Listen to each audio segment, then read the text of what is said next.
कर्मण्य कर्म यः पश्येत् अकर्मणि च कर्म यः स बुद्धिमान् मनुष्येषु स युक्तः कृत्स्नं कर्म कृत्। यह श्लोक भगवद गीता के चौथे अध्याय ज्ञान कर्म संन्यास योग के 18वें श्लोक से लिया हुआ है। यहाँ पर श्री कृष्ण ने एक बड़ी अद्भुत बात कही है। आज हम इस श्लोक का चिंतन करेंगे और हमारे जो प्रतिदिन मेडिटेशन की पद्धति है, ध्यान की पद्धति है, हम आज उसमें इस श्लोक का प्रयोग करेंगे। तो फॉर्मूला 44 वर्क लाइफ बैलेंस मतलब फॉर्मूला 44 कार्य और जीवन का संतुलन, उसकी पद्धति के अंतर्गत हम अपने जीवन में 4 न्यूट्रिशन यानी पौष्टिक आहार के नियम को पालन करते हैं और 4 एक्सरसाइज यानी शारीरिक व्यायाम और शरीर की विधि को 4 विभाग में उससे हम प्रैक्टिस करते हैं। तो 4 न्यूट्रिशन के नियम कौन कौन से हैं? आहार के नियम, 1 मुट्ठी ड्राई फ्रूट्स और नट्स, 2 हेल्पिंग्स फ्रूट्स के, 2 टुकड़े फल के, 3 ग्लास जल का, गर्म जल का सेवन हर सुबह धीरे धीरे, और 4 हेल्पिंग्स, 4 पोर्शंस जिसमें फूड के, आहार के, जिसमें अनाज, हरी सब्जी, दाल, सलाद, ऐसे पदार्थों की प्रचुरता हो। और 4 व्यायाम के नियम, 1 राउंड ध्यान विधि मेडिटेशन, 2 राउंड वॉकिंग टहलना, 3 राउंड्स प्राणायाम, 3 तरह के प्राणायाम ब्रीदिंग टेक्निक, और 4 राउंड्स सूर्य नमस्कार के सन सैल्यूटेशन की। तो ये एक रिकैप है जो हमने याद किया कि फॉर्मूला 44 में 8 कार्य हमें क्या क्या करने हैं, 4 आहार के और 4 व्यायाम के।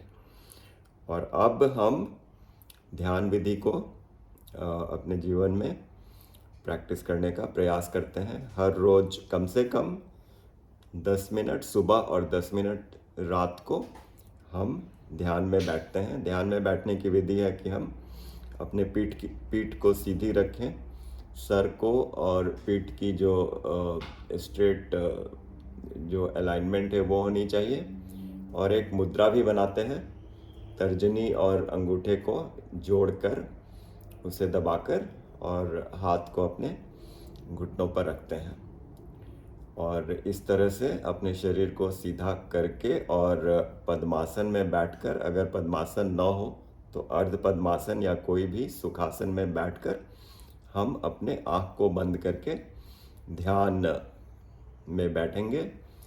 और ध्यान में किसका ध्यान करना है? तो हमें किसी दिव्य पर्सनालिटी, दिव्य विभूति या किसी दिव्य वस्तु का हमें ध्यान करना है, डिवाइन, तो भगवान के क्षेत्र का। तो आज हमने जो श्लोक चुने हैं वो है कर्मण्य कर्म यः पश्येत् अकर्मणि च कर्म यः स बुद्धिमान् मनुष्येषु स युक्तः कृत्स्नं कर्म कृत्। यहाँ पर श्री कृष्ण कहते हैं भगवद गीता में अर्जुन को कि जो कोई भी कर्म में अकर्म को देखता है और अकर्म में कर्म को देखता है, वह मनुष्य बुद्धिमान है, वही असल योगी है, और वही अपने जो उसके सेंसेस हैं, उसकी इंद्रियाएं हैं, उन पर उसने काबू पाया हुआ है।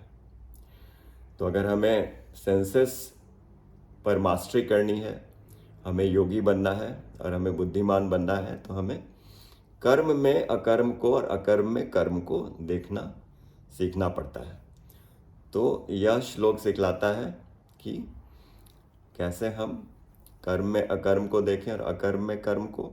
तो उदाहरण के रूप में स्वामी मुकुंदानंद जी ने बतलाया कि अर्जुन जो भगवत गीता का महत्वपूर्ण पात्र है वह अपने कर्म से विचलित है, अपने कर्म से विमुख है।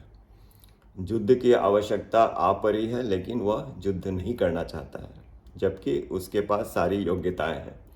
वह एक बहुत बड़ा धनुर्धर है और उसने युद्ध और धनुर्धरी की विद्या उसने इतनी बखूबी से हासिल की हुई है।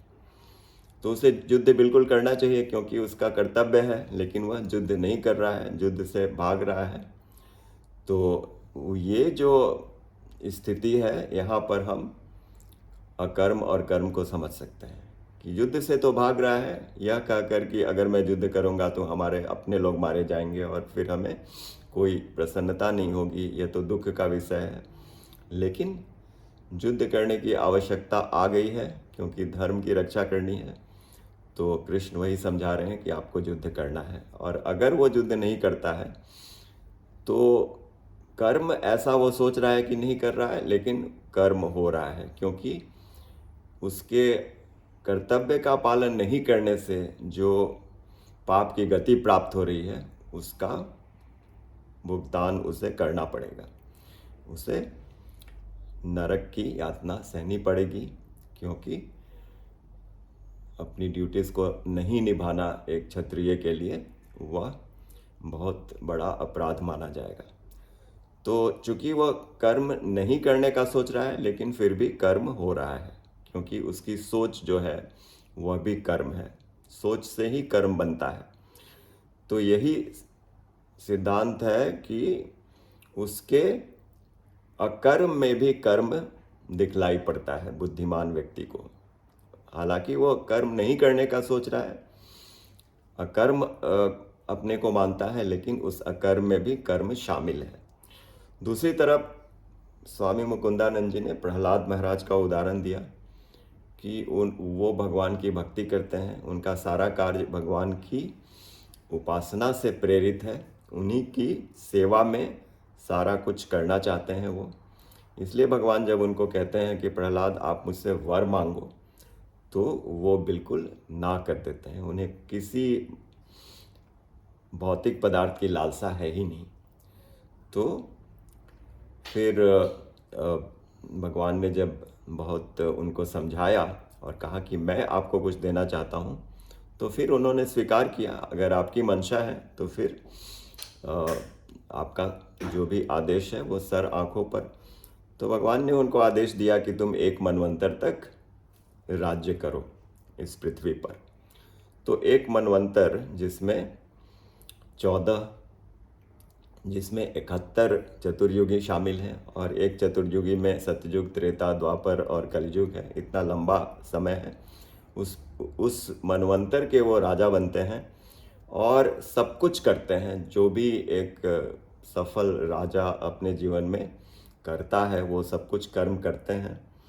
तो यह जो कर्म है, क्या इसमें अकर्म है? तो यहीं पर यह समझना है कि इन्होंने जो कुछ भी किया अपने मन की मंशा के लिए नहीं, अपने मन की इच्छा के लिए नहीं, भगवान की इच्छा के लिए उन्होंने कर्म किया।